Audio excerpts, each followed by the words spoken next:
缘分才从此开始。那后学的生命，后学觉得也是从此不同。那从一刚开始，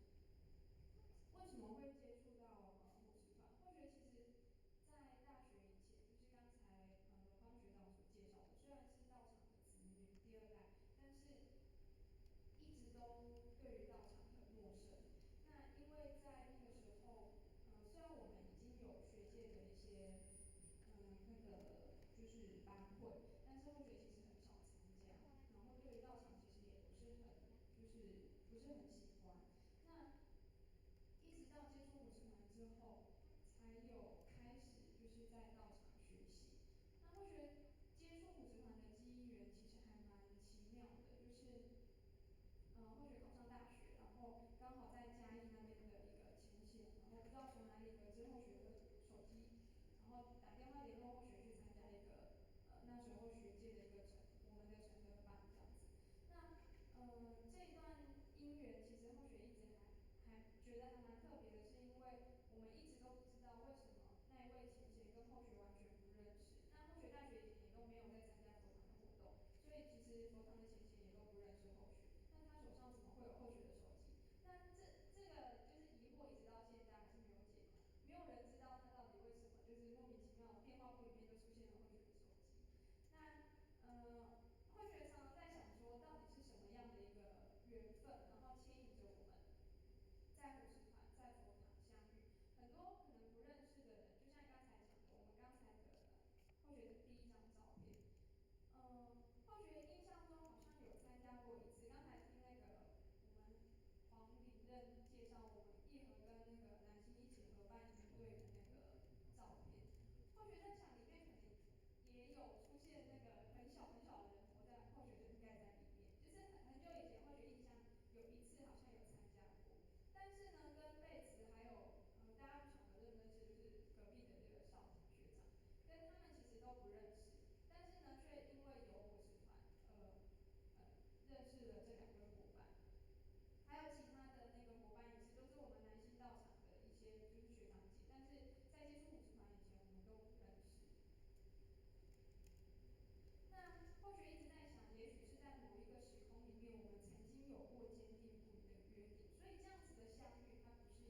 各位讲师、各位学长姐、同学、各位储备主任，谢谢大家。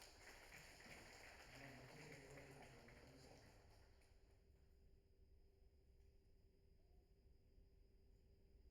然后想在我算就是这么样子的温馨跟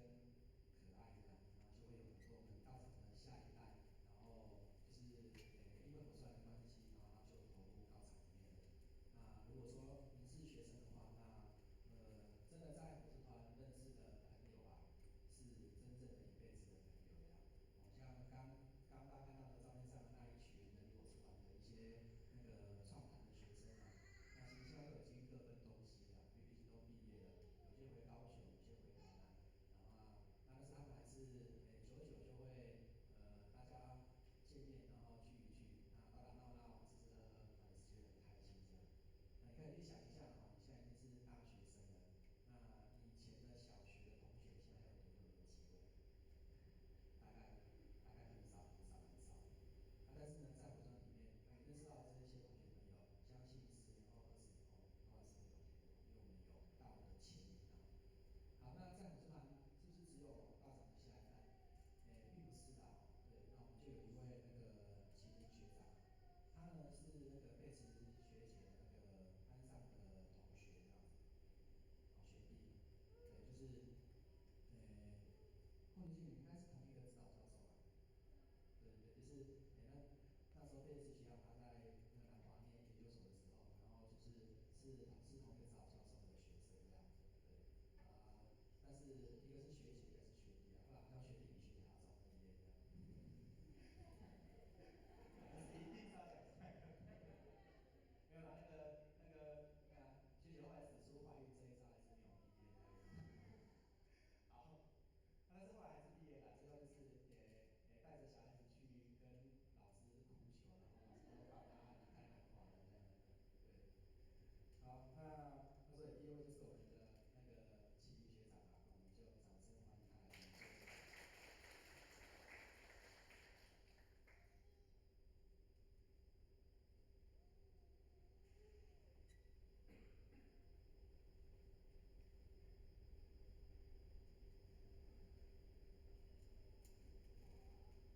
在座的各位学姐、各位同修，大家午安。感谢上天时间主持同时跟我们的青年们的五大精神，然后以各位品师还有各位讲师，以及在北大后续有机会各位同修大在这边分享学习这样。那后学觉得我是马是一个很大的一个家。那后学是宜林人，然后再来到嘉义求学。那大学是在南华，研究所也是在南华。那后也是在研究所的研一的时候，由我们的叶子学姐很慈悲的带领后学去火车团参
就觉得然后在道场中我听到前面说过一句话，就是基督老师说就是不管路人在哪里，老师都会找到这样。所以或许来说重接金线，然后又回到了这里，然后是走入了这个老师团，然后学习这样。那注意之后呢，浅显子就让有个诱因就是说因为是外地来的都要住宿，那想说看能不能找一些比较便宜的宿舍。那简写就很直接说，你住进我这房很便宜哦，包吃包住，然后包完，然后又可以学习成长，然后就很吸引后学。所以或许在那研一结束之后，研二就住进伙食团这样，然后就学习就觉得伙食团是一个几乎食衣住行娱乐都有包含到的，对，就学习吃素，然后服装啊，就像或许现在这样，就是上班的时候有服装的要求。那最近伙食团，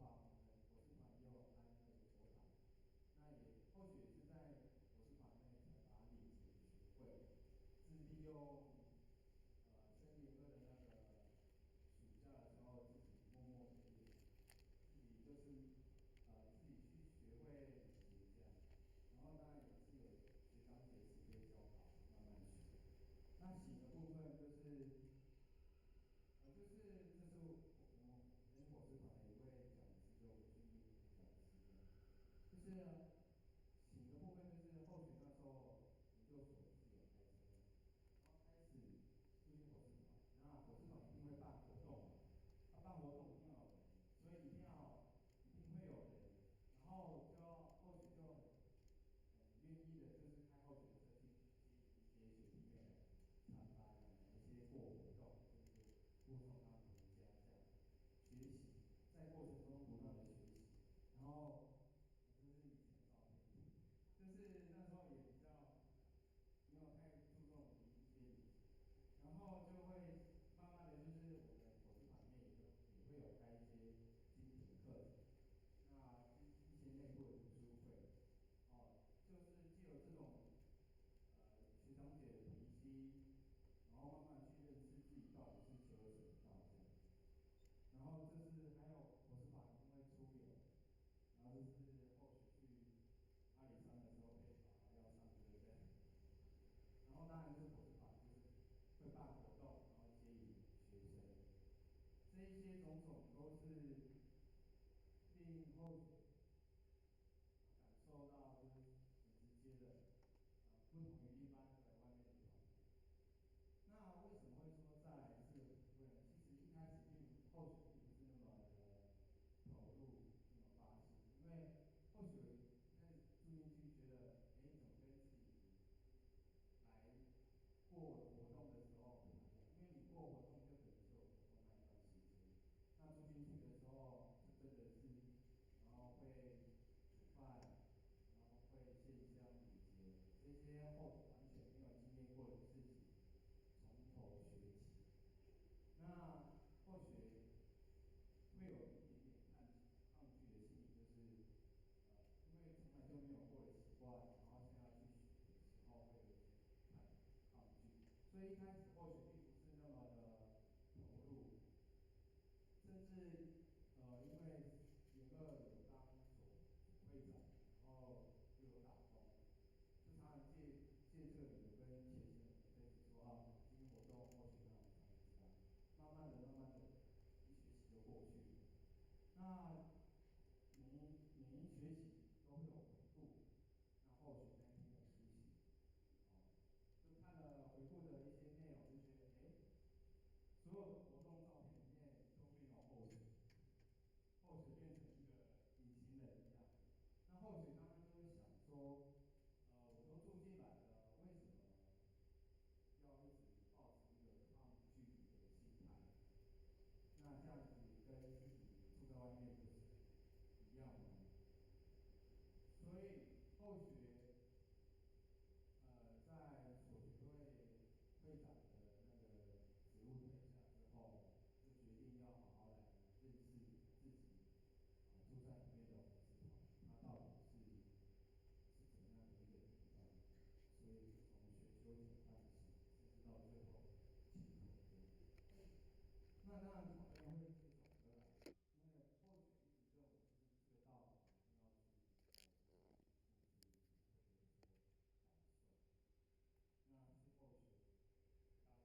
拖到快亲头前3个小时才打电话跟后学的父母讲说他的后学要亲头，对，有点就是快先斩后奏的样子，对，然后就那当然就大家都会想说，你要不要等队伍再亲头啊？这样不然当兵很辛苦什么的。然后后学就很坚持的就是亲头，虽然就是那一段过程不是很愉快。那后学在亲头之后，回家父母好像也正眼看一样，就会问说什么东西不可以吃，裤子要不要洗什么的，大家也正眼看，其实大家就是那时候后学就有点感动，就是当后学回家之后，他们都愿意后学吃。那后学在红字团里面下手功夫，有时候也会煮这个汤吃，因为就是因为这样的机缘，然后让后学慢慢的学习成长，然后以自己的家里有不同的方式去产生情感上的连接，对，就是让后学也是可以。然后呢，到了后学队伍，然后开始出来工作的时候，后学就在想，就是自己出去组织团，看到那么多薪水这么辛苦，那他们以身试道，以言长道，或许就觉得要回报他们的方式，并不是说就像住宿一样付个钱就了事，而是认同他们的行为，去学习他们的行为，进而选择承担。那所以或许就觉得人到世界上并没有他要完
那段时间其实我不是很喜欢回家，而且我大一上的时候，同时参加了2个社团，又接2份工，所以我在家里时间很少。然后自己伙食团的话，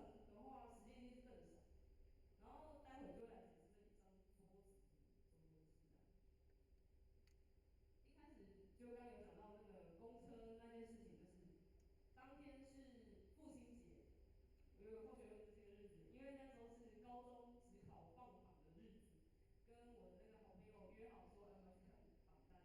然后约我就是看完榜单之后，他就跟我提到说有关公车上的奇遇，就遇到一个学姐，他说有超宿舍还是什么，然后其实那个同学是住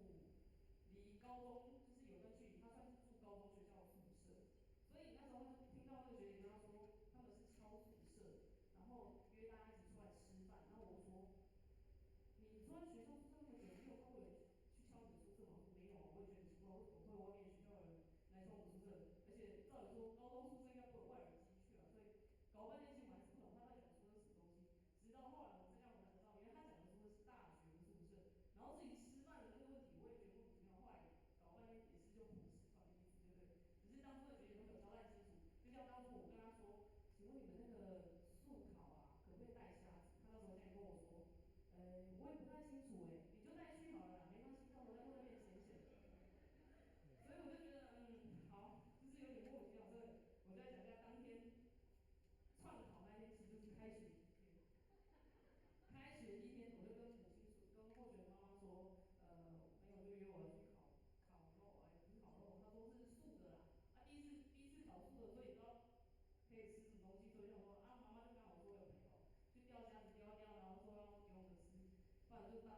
都有点害怕，我真的怕等一下会下不去，你知道吗？因为那是楼上，而且它是算是顶楼加盖的，所以出口唯一出口就是楼梯口这样。然后他又刚好站在楼梯口放不下去，因为我有就跟我母真是。然后后来呢，为什么标题会打可以不用一直推补？因为他讲的话我一直没有反应，然后他可能就觉得我会担心什么之类，他就说。你放心，我不会叫你推土。我心想，你为什么会讲推土三个字？有点恐怖哎。然后我在想说，然后我就有点不知道该怎么回答他。然后或者说老师在想，真的，我不会叫你推土。然后后来我在楼上大哥，为什么他会讲推？他就讲到哦，因为之前我们一般到还没有那个通勤的时候有提到说哦，为什么要关门？然后也怀疑是在推土之类的。或者我根本对一般都没有认识，什么叫推土这件事，是很莫名其妙的地方。所以后来。是这样求到，那时候也是有点莫名其妙就求到这样。说真的，了解吗？其实也没有，因为或许是平时的，就有点像是去庙里烧香拜拜那种感觉，就拜一下，去公布，就像保险买下来没关系，不用很多钱，然后就求了这样。然后后来呢，会待在伙食团那么久的原因，刚刚有讲到我其实不爱回家，就真的就觉得在家里什么事都不能做，无聊，所以其实后学大一那一段时间也没有说很常跑火车团，反正是比如说社团练完我就待在图书馆，待到图书馆关了，然后我就回家。所以那时候其实并没有很长，待在家里时间不长，然后待火车时间也不长，所以其实后学真正有接触道场的时候是大二的时候，因为我在大一下的时候毅然决然把所有的打工跟社团全部退掉，因为后学累了，真的太累，因为一个礼拜怎么说，二三四要练舞，一四要练球，然后礼拜五、礼拜六、礼拜日要打工，真的很长，我也不知道什么电脑来那么多工，反正那时候就真的很累，所以这时候就退掉，然后后来就是比较常跑火车团，就大概大二那段时间，然后像后学新疆姐姐也是当时寒假的时候刚好在附近打工，然后汪大哥那时候刚好要回家，然后他就说因为火车没有人线上，他就说叫我线，后来我